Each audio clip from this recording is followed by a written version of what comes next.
Tan Books presents St. Joseph, Fatima and Fatherhood, Reflections on the Miracle of the Sun, by Msgr Joseph A. Cirrincione, with Thomas A. Nelson.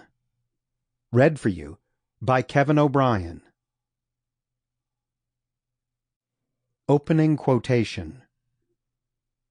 And a great sign appeared in heaven, a woman clothed with the sun, and the moon was under her feet, and on her head a crown of 12 stars.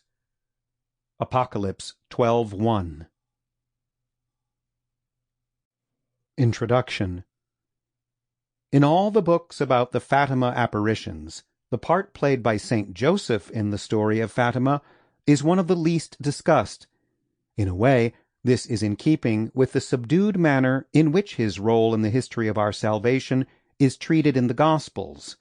There he is mentioned only when he is acting as an instrument of divine providence, as the spouse of the Blessed Virgin Mary or the Virgin Father of Jesus. We have no record of any word he ever spoke in any of these three roles. Also, there is no mention made of his life at Nazareth following the 3-day loss of Jesus in Jerusalem. That he died before Jesus began his public ministry is quite certain, but where or how is passed over in silence by the Gospel writers. Devotion to St. Joseph has followed the same pattern in the history of the Church. As far as we have any record of this devotion, it was non-existent in the early Church.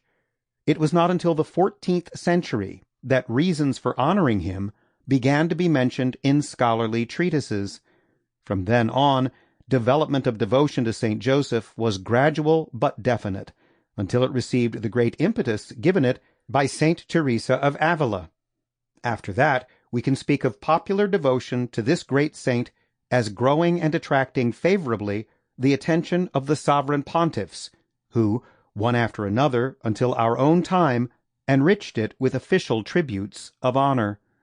Thus, in history as in the Gospels, St. Joseph has been the quiet and obedient instrument of divine providence for enormously great tasks, and in history as in the Gospels, the richness of his contribution to the work of our redemption has been reserved mostly for those souls who are willing to mine it by means of silent hours of contemplation and prayer.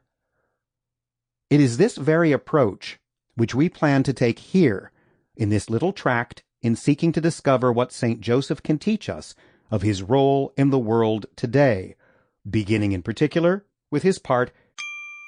Sample complete. Ready to continue?